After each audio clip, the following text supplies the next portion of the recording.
Señor, gracias por tu palabra una vez más. Te pedimos que sea prosperada el día de hoy en medio de nosotros y que podamos ver tu gloria, tu rostro, Señor, una vez más a través de tu escritura. En el nombre de Cristo, amén. Bueno, para entrar en el pasaje solamente quiero decir que nadie había podido abrir el libro que estaba en la mano derecha del que estaba en el trono. ¿Recuerdas? Eso vimos al principio del capítulo número 5.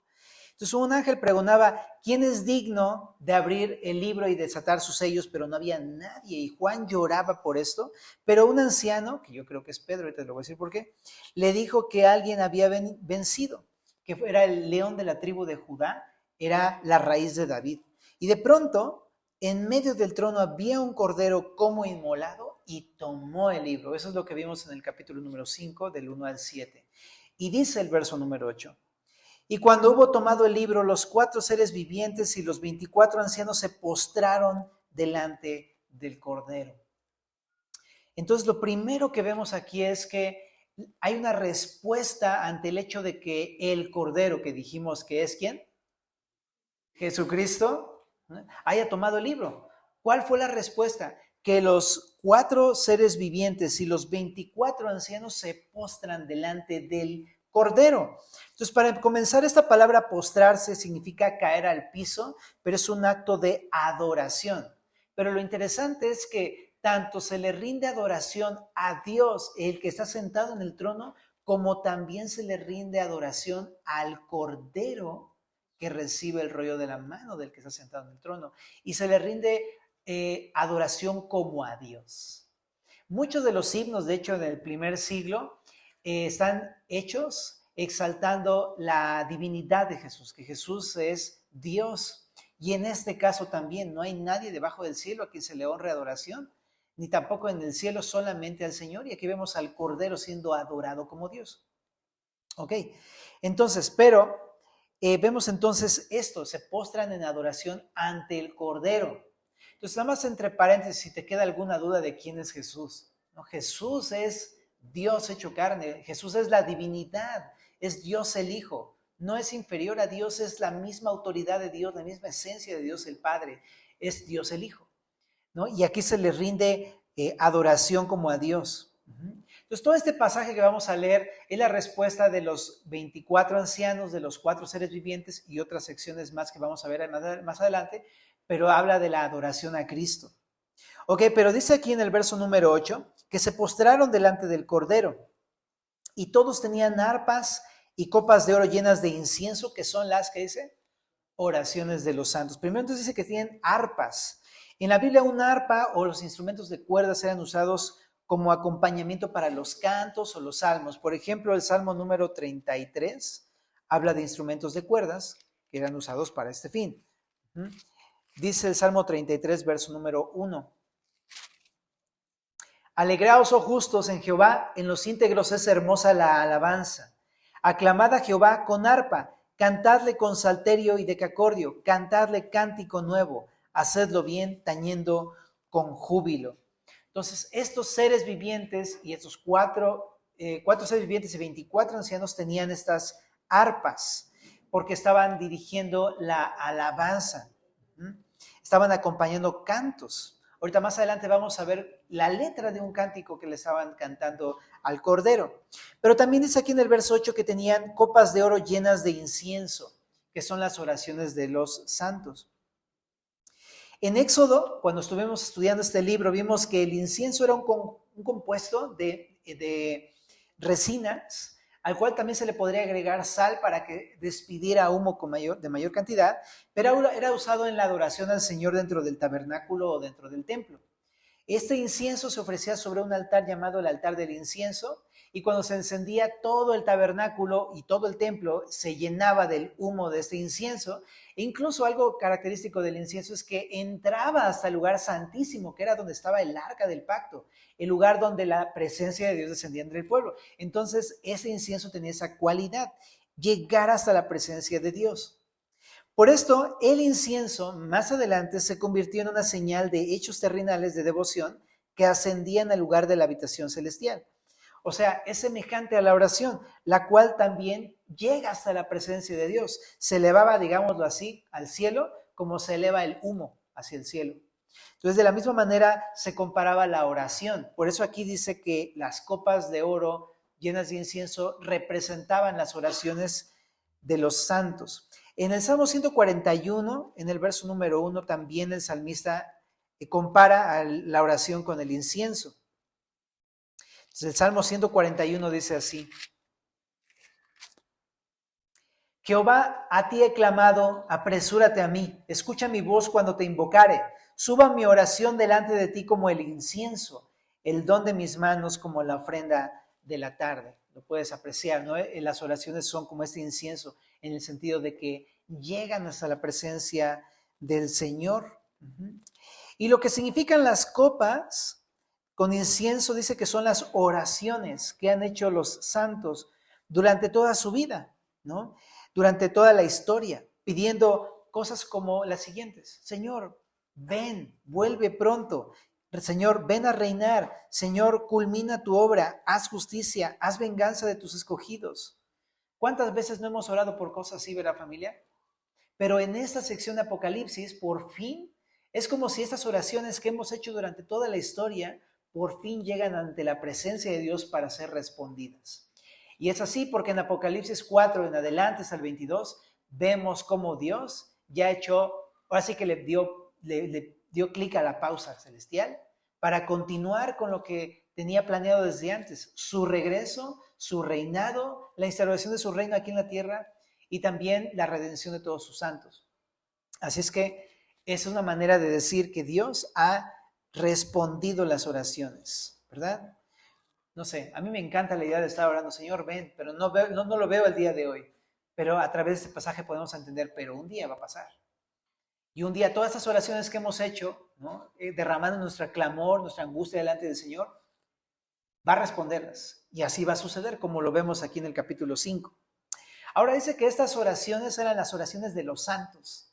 No te imagines los santos que tradicionalmente nos imaginamos, ¿no? Estas figuras, ¿no? Con como resplandor en la cabeza y cosas así, ¿no? Eran maneras a lo mejor muy artísticas de representar a un creyente. Pero la palabra santo es la palabra agios, que se refiere a aquellos que hemos sido apartados o consagrados o incluso hechos puros para el Señor Jesucristo. Se refiere al pueblo de Dios en el Antiguo Testamento, pero o sea, a Israel, pero en el Nuevo Testamento se refiere a todos los creyentes en Cristo, a decir en Efesios, la iglesia del Señor Jesucristo. Se refiere tanto a Israel como a la iglesia, los santos del Señor. Pero dice en el verso número 9, o sea, aparte de que estaban postrados y tenían arpas, ¿no? había música y tenían las oraciones de los santos, dice en el verso 9, y cantaban un nuevo cántico diciendo. Bueno, no conocemos la melodía de esta canción, pero tenemos la letra de la canción. ¿Quieres escucharla? Fíjate, dice: digno eres de tomar el libro y de abrir sus sellos, porque tú fuiste inmolado y con tu sangre nos has redimido para Dios, de todo linaje y lengua y pueblo y nación, y nos has hecho para nuestro Dios reyes y sacerdotes, y reinaremos sobre la tierra. Bueno, aquí hay bastantes cosas que estudiar en esta tarde, pero una de las cosas que vemos es que esta canción, esta letra, expresa la razón por la cual Jesús fue digno de tomar el rollo de la diestra del que estaba sentado en el trono. Para empezar, número 1, dice que es porque tú fuiste inmolado, le dice a Jesús, al Cordero, tú fuiste inmolado, ¿verdad? Es la primera razón. Y hemos conocido en la historia, ¿no? Y en todo el Evangelio, en el Nuevo Testamento, cómo Jesús es el Cordero de Dios que quita el pecado del mundo. Así lo dijo Juan el Bautista cuando lo vio llegando allá al Jordán a bautizarse. Pero también Él fue ofrecido como un Cordero en sacrificio por nuestros pecados. La semana pasada estudiamos Isaías 53 y decía eso. Él como Cordero mudo no abrió su boca y ante sus trasquiladores fue como cordero al matadero y a morir por sus pecados, ¿no? Estoy parafraseando, pero es lo que dice Isaías 53. Él fue inmolado, fue sacrificado precisamente. Respecto a esto, está muy interesante porque pareciera como que un día vamos a estar en este momento, vamos a ver a Jesús entrar por la puerta del templo y vamos a ver cómo Él, pues aunque Él es el rey, el león de la tribu de Judá, la raíz de David, va a tener la apariencia de un cordero como inmolado, ¿no? Así vamos a verlo. Ahora también dice aquí, con tu sangre nos has redimido para Dios. Y quiero decir lo siguiente, ¿te acuerdas de este librito? Bueno, pues la razón por la que el Cordero es digno de tomar el libro y desatar sus sellos está aquí, porque Él pagó el precio para poder tener este libro en su mano, que te decía que probablemente significa la potestad de la tierra o la propiedad, el título de la propiedad de la tierra y todo lo que hay en ella, incluyéndonos a nosotros los creyentes. Y aquí dice que ¿con qué pagó este precio? Dice aquí, con su sangre. ¿Qué pagó con su sangre? Es una buena pregunta que nos tenemos que hacer. Lo que pagó fue lo que nosotros perdimos, que Dios nos había dado como humanidad. Lo estudiamos la semana pasada. Le había dado a Adán y a Eva la potestad de la tierra, el enseñorearse sobre todas las cosas debajo del cielo, y lo leímos, ¿verdad?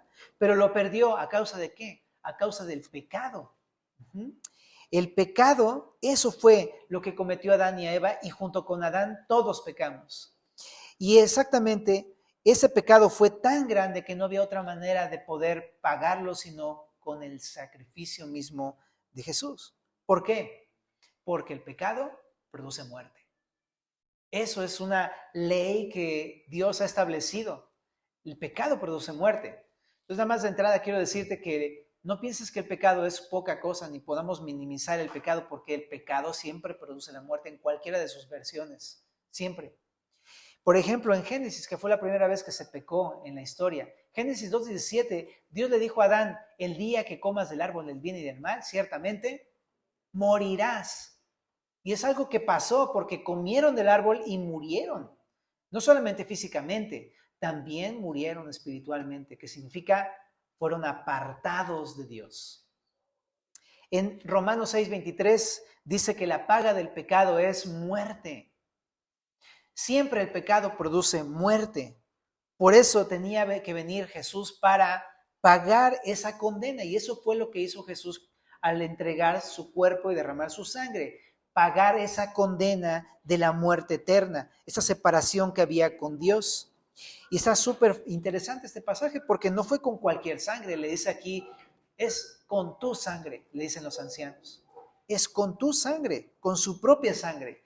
En Hebreos capítulo número 9, en el verso número 11, dice lo siguiente respecto de esto. Pero estando ya presente Cristo, sumo sacerdote de los bienes venideros, por el más amplio y más perfecto tabernáculo, no hecho de manos, es decir, no de esta creación, está hablando del cuerpo de Jesús, y no por sangre de machos cabríos ni de becerros, sino por su propia sangre, entró una vez para siempre en el lugar santísimo, habiendo obtenido eterna redención. Porque si la sangre de los toros y de los machos cabríos y las cenizas de la becerra rociadas a los inmundos santifican para la purificación de la carne, cuánto más la sangre de Cristo, el cual mediante el Espíritu eterno se ofreció a sí mismo sin mancha a Dios, limpiará vuestras conciencias de obras muertas para que sirváis al Dios vivo.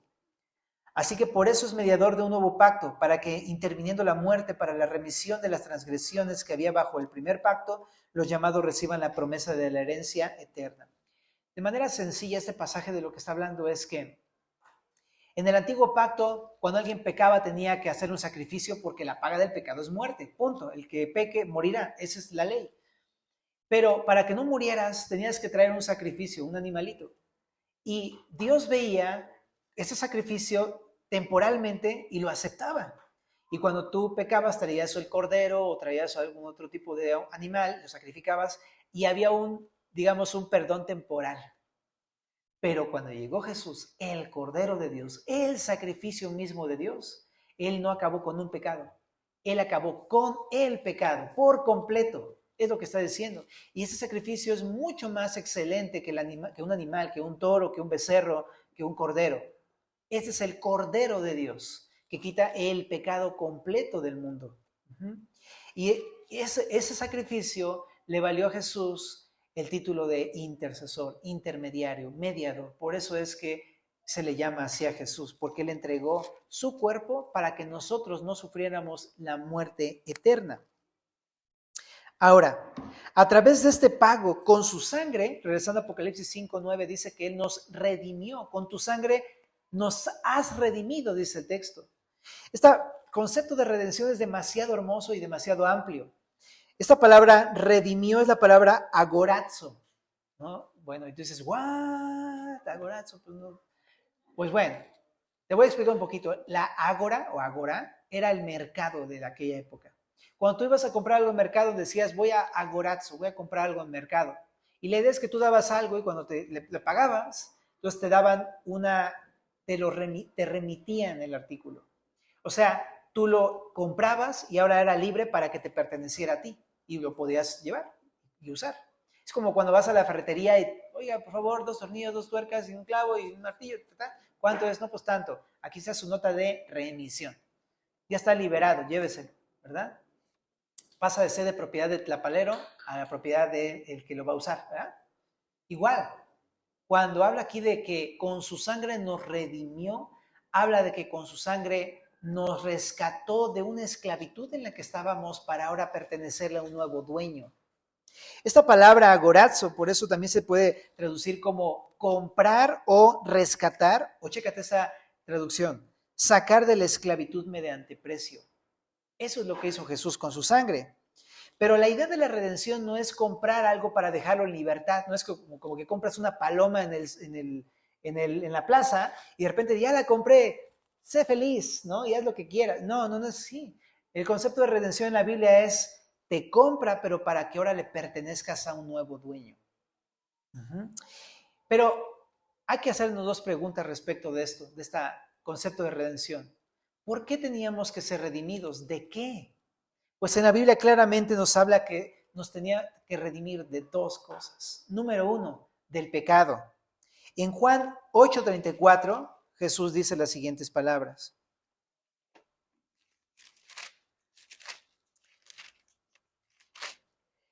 De cierto os digo que todo aquel, chécate que dice todo aquel, o sea, no hay excepción de personas. Todo aquel que hace pecado, esclavo es del pecado. Lo que está diciendo es, cualquiera, no importa si viene a la iglesia, si se discipula, si ya acabó navegante, si está en un bachillerato o licenciatura en teología, no importa. Todo aquel que practica el pecado está esclavo del pecado. ¿Sí se entiende esa idea? Entonces, no por el hecho de que uno venga significa, ya, estoy bien. No, la pregunta es, si estoy siendo esclavo, estoy practicando el pecado, soy esclavo del pecado y necesito que alguien me rescate de esa esclavitud. Un esclavo no se puede salvar a sí mismo, ¿estás de acuerdo? ¿Cuándo has visto a un esclavo hacer algo para que salga por sí mismo? No. Alguien tiene que venir a pagar el rescate por ese esclavo. Así era en la cultura antigua.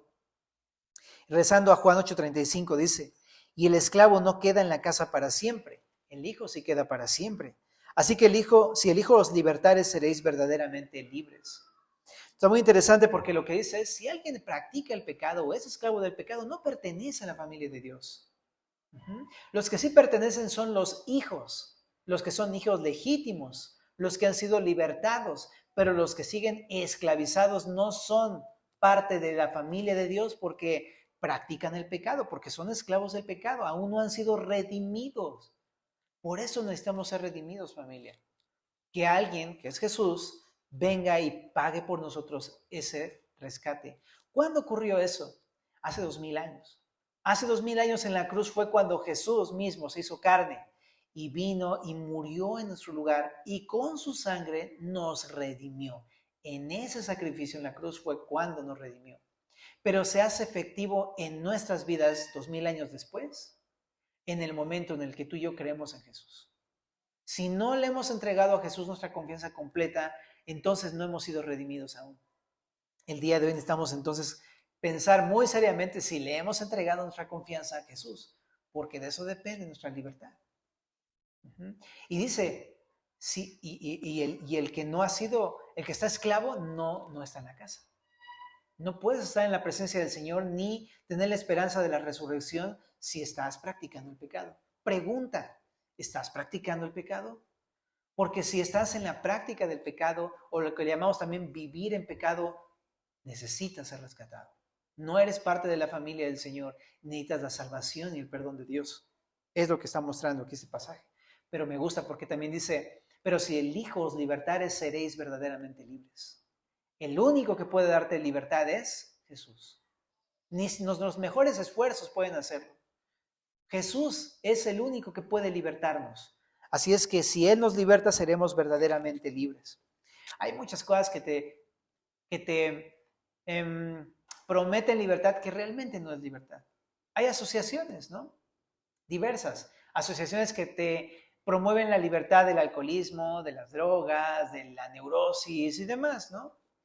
Pero déjame decirte que a lo mejor tú te puedes salir de ahí sin tomar, sin ser un neurótico y sin ser un drogadicto y aún así no pertenecer a la familia de Dios. Para que verdaderamente seas libertado, necesitas ser libertado por Jesucristo. No hay otro nombre debajo del cielo dado a los hombres en quien podamos ser salvos. Solamente en Jesucristo. ¿Ok?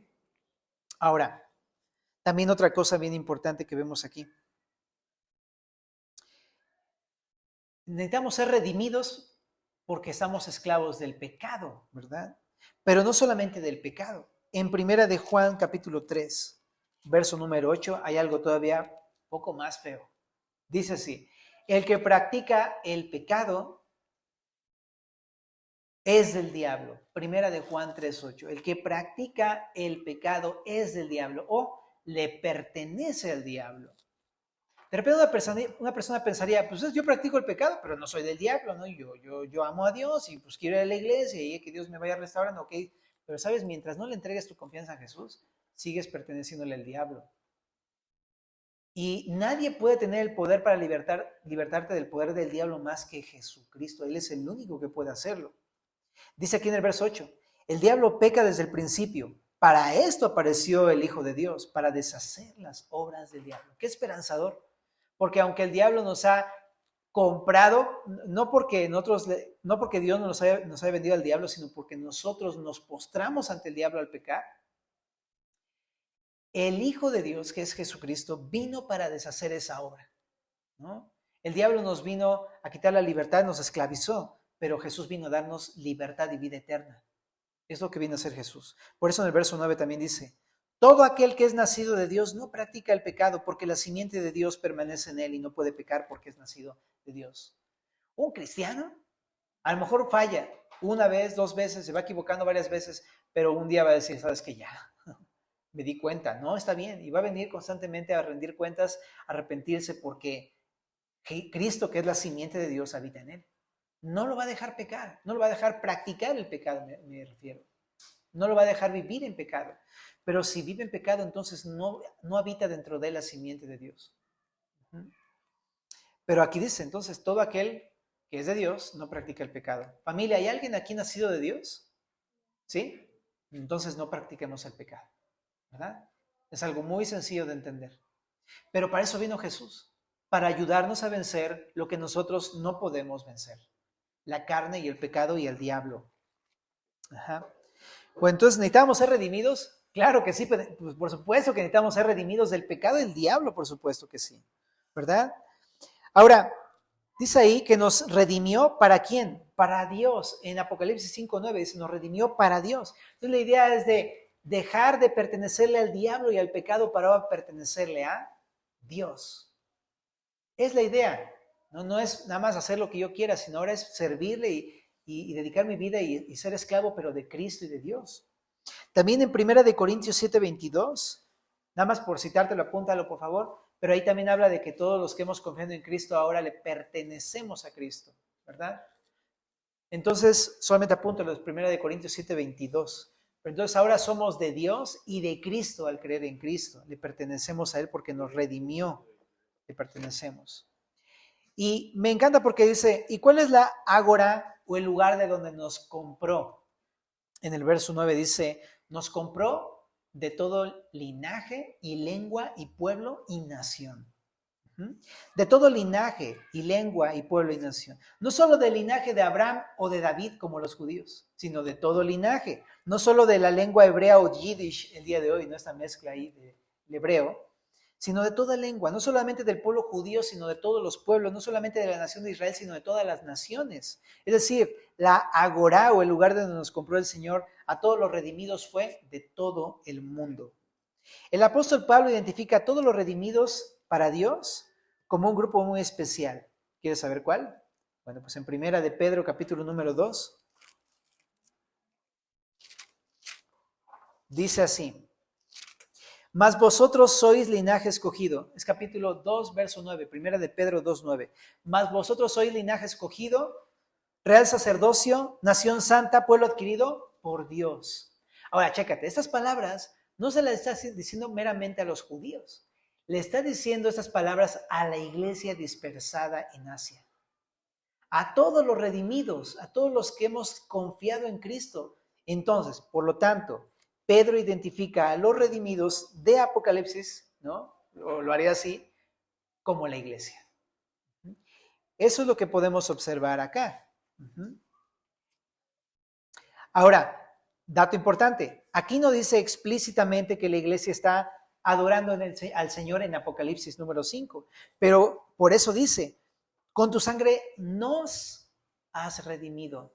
El mismo que está hablando, que son los 24 ancianos y los 4 seres vivientes, están diciendo, nosotros también estamos incluidos dentro de todo este grupo de redimidos, como si fueran los representantes de la iglesia allá en el cielo. O sea, aunque explícitamente no se diga, están incluyéndose dentro de la iglesia. Por lo tanto, se entiende que la iglesia está en el cielo en este momento de la historia. Nos ha redimido. Ahora, ¿quiénes somos la iglesia? La iglesia en el Nuevo Testamento habla de todos los que hemos creído en Cristo. En otras palabras te quiero decir, ¿no? Lo que quiero decirte con esto es que los que están aquí hablando y adorando a Dios probablemente son los 24 ancianos como representantes de toda la iglesia y la iglesia junto con ellos en el lugar celestial. Eso es lo que nos deja ver entre líneas, aunque no explícitamente, pero sí lo vemos así, ¿no? Entre líneas. Muy bien. Y la iglesia está adorando y también los ancianos están adorando a Cristo. Entonces, toda esta primera sección se resume en esta parte. Primeramente, los ancianos representantes de la iglesia, está probablemente la iglesia ahí y todos adorando a el Cordero en esta primera sección. Pero ¿qué podemos aprender para nosotros en Tito, capítulo número 2? Después de Timoteo está Tito. En el capítulo 2, verso número 11 dice: porque la gracia de Dios se ha manifestado para salvación a todos los hombres, enseñándonos que renunciando a la impiedad y a los deseos mundanos vivamos en este siglo sobria, justa y piadosamente, aguardando la esperanza bienaventurada y la manifestación de nuestro gran Dios, la manifestación gloriosa de nuestro gran Dios y Salvador Jesucristo, quien se dio a sí mismo por nosotros para redimirnos de toda iniquidad y purificar para sí un pueblo propio celoso de buenas obras. Aquí habla de la obra redentora de Cristo también, al igual que en Apocalipsis. Dice que Jesús se dio a sí mismo para redimirnos. Pero a la luz de esto, ¿sabes? Te voy a decir una cosa. En un futuro, nosotros vamos a estar en el cielo con el Señor, adorándole. Vamos a estar como estos ancianos, postrados delante del Señor y reconociendo la obra que Él hizo, que con su sangre fue capaz de redimirnos y de tomar el libro y desatar sus sellos, y vamos a estar ahí viéndolo, observándolo y adorándolo, porque lo hizo. Pero el día de hoy podemos adorar al Señor en nuestras propias vidas. Y aquí en Tito, toda esa sección que leímos nos dice cómo. En primer lugar dice, renuncia a la impiedad y a los deseos mundanos. ¿Hay impiedad en mi vida o deseos mundanos el día de hoy en mi vida? ¿No? Dice también, renuncia a esto.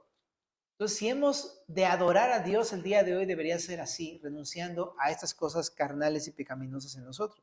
Pero también dice, y viviendo en este siglo o en esta época de manera sobria, justa y piadosamente.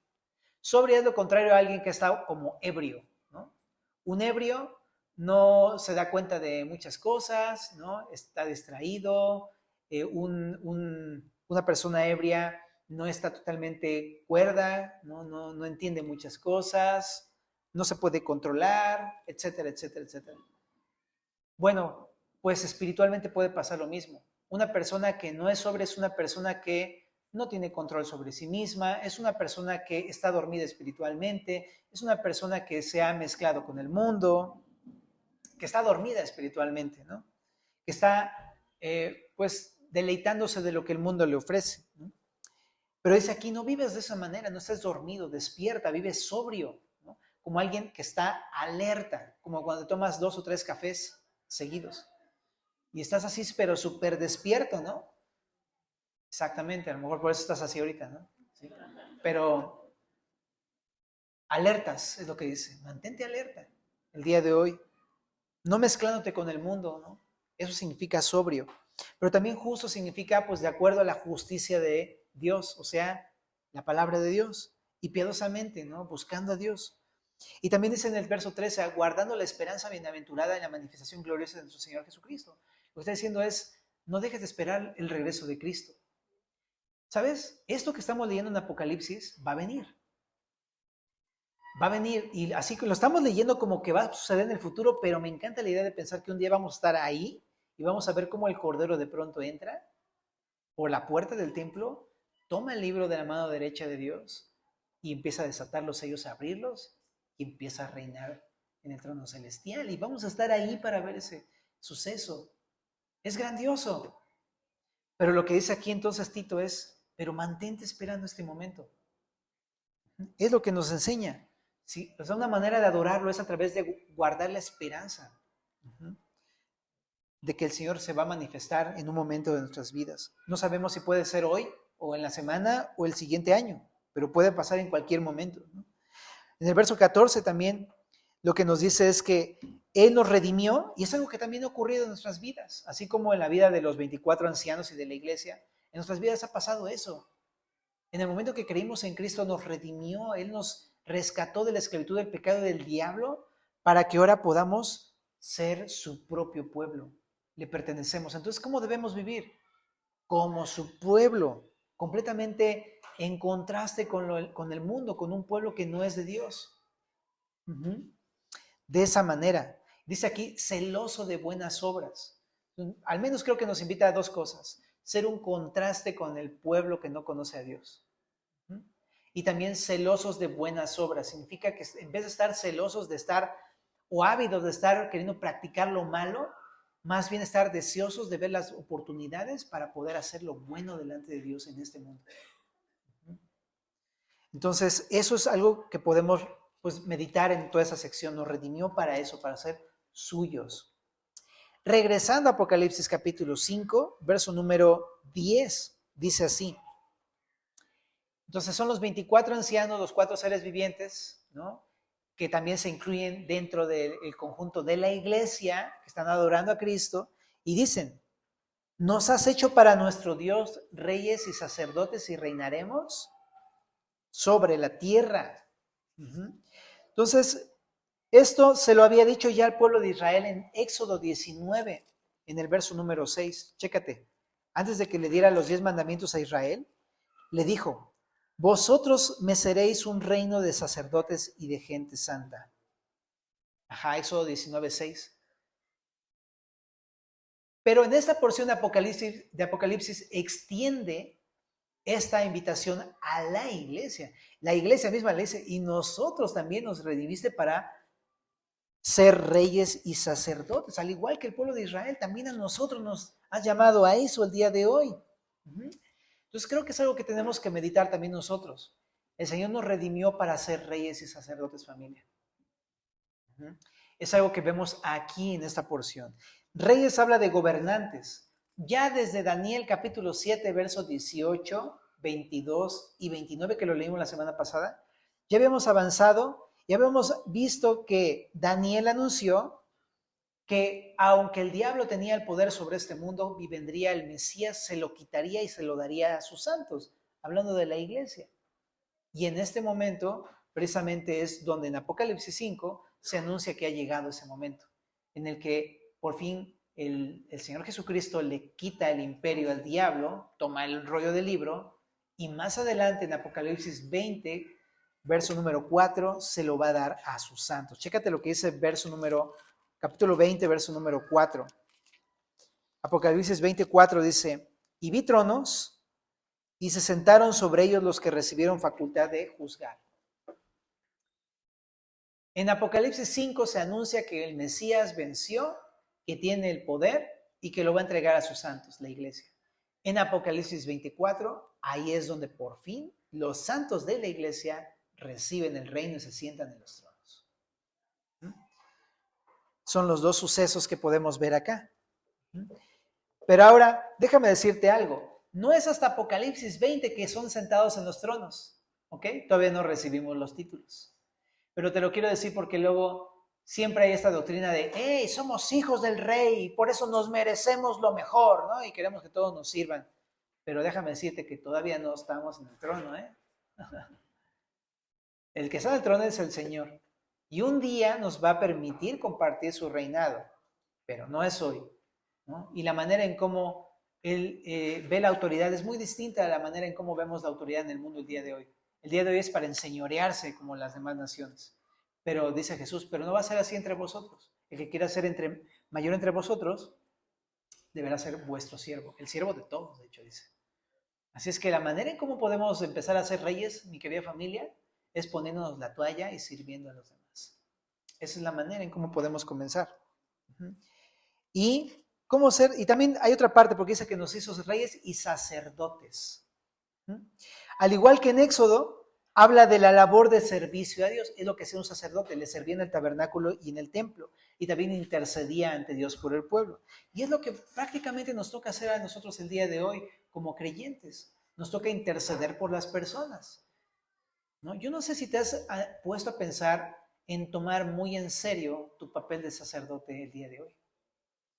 Porque el día de hoy, muy pocas personas se toman este papel en serio. De decir, con que soy sacerdote, entonces estoy llamado a interceder por toda la gente. Así es. En 1 Timoteo capítulo número 2, ahí dice, les ruego que oren por toda la gente, empezando por los gobernantes y por todos los demás, porque esto le agrada a Dios. Si no estás orando por las personas, significa que no has entendido tu papel de sacerdote. Pero yo te animo a que lo tengas y que en verdad ores por todos. ¿Verdad? Diario, ora por las personas porque es lo que vamos a hacer. Pero no solamente orar, también a servirles, porque estamos como sacerdotes llamados a servir a Dios. Y el día de hoy podemos servirle a Dios a través de servicio a los demás, ¿no? A las personas, a los que están alrededor de mí. Sirvámosles, pero en verdad ahora sí que ponte la túnica de sacerdote, de manera espiritualmente hablando, ¿no? Y sirve a otros. ¿Por qué? Porque eso es lo que vamos a estar haciendo en el cielo. Vamos a estar adorándole y sirviéndole al Señor por toda la eternidad. Ahora también olvídate de ese concepto un poco rancio, ¿cómo se le dice? A esa imagen de un creyente así vestido de blanco y con su arpa y todo el tiempo así. O sea, sí, no quiero demeritar el hecho de que vamos a querer adorar y solamente adorar a Dios por la grandeza de su majestad, eso sí, pero no va a ser lo único que vamos a hacer. No vamos a estar picándonos el ombligo y así. Vamos a estar sirviéndole en el templo celestial. ¿Por qué no hacerlo de una vez? ¿No? Comenzar a tomarnos en serio nuestro papel de siervos y de sacerdotes, ¿no? Sirviéndole al Señor y sirviendo a los demás. ¿Cómo hacerlo? Hay maneras prácticas de hacerlo. En 1 de Pedro, capítulo número 2, dice Pedro, por eso digo que yo creo que Pedro también escribió fue uno de los ancianos que a lo mejor habló con Juan, pero en Apocalipsis, pero nada más son puras teorías. Pero dice en 1 de Pedro 2:9, mas vosotros sois linaje escogido, real sacerdocio, nación santa, pueblo adquirido por Dios, para que anunciéis las virtudes de aquel que os llamó de las tinieblas a su luz admirable. Una manera de poder servirle al Señor el día de hoy, de poder ser sacerdotes y reyes, es hablando de las virtudes de aquel que nos llamó de las tinieblas a su luz. O sea, predicando el Evangelio, hablando de Cristo, hablando de la bondad del Señor, hablando de los valores del reino a todas las personas. Y te voy a dar una lista rapidísima de cosas que puedes tener como prácticas en tu vida para poder vivir como rey y sacerdote el día de hoy aquí. Verso número 11, estamos en 1 de Pedro 2:11, dice, os ruego como extranjeros y peregrinos que os abstengáis de los deseos carnales que batallan contra el alma. O sea, abstente de todo deseo carnal. Verso 12, mantén buena vuestra manera de vivir entre los gentiles. Lo que diríamos de otra manera, ten buen testimonio delante de todos tus vecinos y toda la gente. Verso número 13, sométete a toda institución humana, a los gobernadores, etc. Verso número 18, criados o trabajadores estén sujetos con todo respeto a sus amos, no solamente a los buenos y afables, también a los difíciles de soportar. Verso número 21 al 25, no haciendo pecado, no engañando con nuestra boca, respondiendo cuando nos maldicen con bendiciones, no amenazando, encomendando la causa al que juzga justamente, a vivir a la justicia, muertos al pecado. Capítulo 3, mujeres sujetas a sus maridos. Maridos, verso 7, vivid con sus esposas, dice, sabiamente, dando honor a la mujer como a vaso más frágil, como coheredera de la gracia de la vida, para que su oración no tenga estorbo. Verso número 8, todos sean de un mismo sentir, compasivos, con amor, misericordiosos, amigables, no devolviendo mal por mal, sino bendiciendo. Verso número 10, refrenando mi lengua. Verso número 11, apartándome del mal y haciendo el bien. Verso número 11, buscando la paz. Verso número 12, orando. Verso número 12, pues cuidándome de estar contra Dios, porque Dios está contra aquellos que hacen el mal, lo que dice ahí. Verso número 14 hasta el número 17, santificando a Dios en mi corazón y estando preparado para presentar defensa cuando se me pida una razón de lo que yo creo como cristiano. Verso 16, teniendo buena conciencia. Verso 18, estando dispuesto a padecer por causa de la justicia. Y así, familia. Léete Pedro capítulo 2, 3 y 4 y 5. Son un buen de cosas, ¿verdad? Pero es la manera de poder vivir como lo que realmente somos y lo que seremos en el reino del Señor. Comencemos aquí el día de hoy, es lo que nos sugiere esta parte. Bueno, pero regresando un poquito al verso número 11, estamos en Apocalipsis 5, 11, continúa el relato. Después de que lo adoran los seres vivientes y los 24 ancianos, dice así.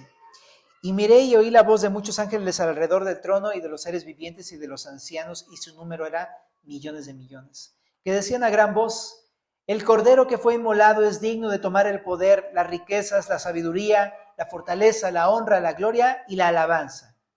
Y a todo lo creado que está en el cielo y sobre la tierra y debajo de la tierra y en el mar, y a todas las cosas que en ellos hay, oí decir, al que está sentado en el trono y al Cordero sea la alabanza, la honra, la gloria y el poder por los siglos de los siglos.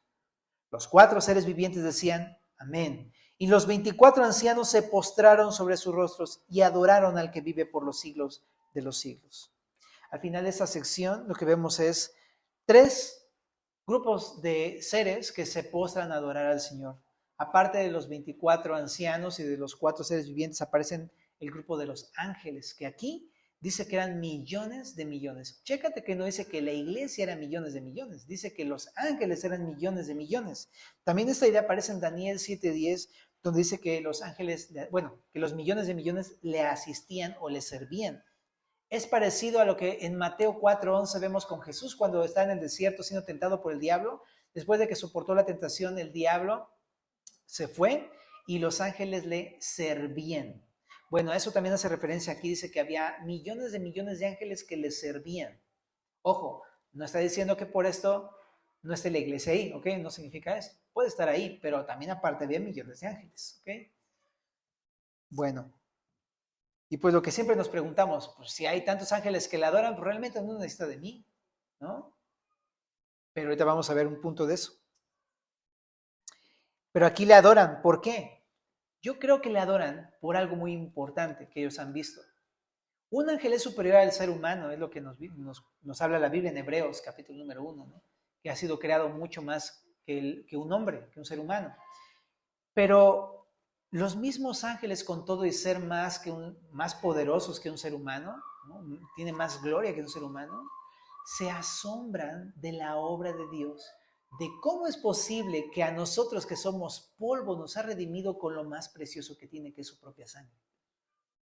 Y no lo pueden creer, se quedan estupefactos, no saben ni qué decir, lo único que pueden decir, gloria a ti. Y todo eso lo hizo para mostrar a todos nosotros la grandeza de su poder, su gloria, su amor por nosotros. Y que de ser polvo nos habrá convertido en reyes y sacerdotes. Y los ángeles se quedan así. Gloria a Dios. Es lo único que pueden decir. Gloria a Dios, lo adoran. Ahora también otra cosa, en el verso número 3 aparece otro grupo, es la creación completa, que adora al Cordero. Y en el verso 14 otra vez se repiten los 4 seres vivientes y se repite otra vez los 24 ancianos cómo se postran. Pero la última idea de esta sección para terminar es que, pues si toda la creación, los seres vivientes, los ancianos y los ángeles lo adoran, ¿no? ¿Cuánto más nosotros que somos aquellos por los cuales Jesús derramó su sangre? No fue por ellos la redención, fue para nosotros. Entonces, ¿qué valor y qué lógico sería adorar a Jesús con todo mi corazón en mi vida el día de hoy? Estar completamente, o sea, creo que si nos diéramos más abiertamente cuenta de lo que ha hecho Jesús, estaríamos en el piso en este momento. Así estaríamos, tirados completamente adorando a Cristo y sirviéndole todo el tiempo. Yo espero que el Señor Jesús abra tus ojos para que veas que a lo mejor estás desperdiciando tu vida en hacer cualquier otra cosa que no es adorar ni servir al Señor Jesucristo. Pero si lo entiendes y lo ves, ese es el camino. Adóralo, porque Él es el digno. A Él le pertenecen la gloria, el poder, el imperio, la potencia por los siglos de los siglos. ¿Oramos? Señor, te damos gracias por este pasaje, Señor, que hemos estudiado el día de hoy. Y te rogamos que nos despiertes en nosotros nuestro espíritu, que nos ayudes a ver estas maravillas, Señor, de cómo no moriste por ángeles, no moriste por la creación, moriste por nosotros. Y más valor tiene que somos tan indignos como el polvo, Señor, y que hemos pecado contra ti, y nos hemos rebelado y aún así nos has amado, nos has redimido. Ayúdanos a responderte, Señor, con nuestras propias vidas, Señor. Amarte y a servirte con todo nuestro corazón, Señor Jesucristo. Y gracias, Señor, porque ¿quién podría ser digno de algo tan grande como lo que has hecho con nosotros? Es que te adoramos, Dios. Y gracias porque también junto con esto nos da la esperanza de que un día vamos a poder estar ahí contigo, Señor. Te vamos a adorar y te vamos a ver y vamos a estar contigo y reinaremos contigo, Señor. Gracias, Señor. En el nombre de Cristo.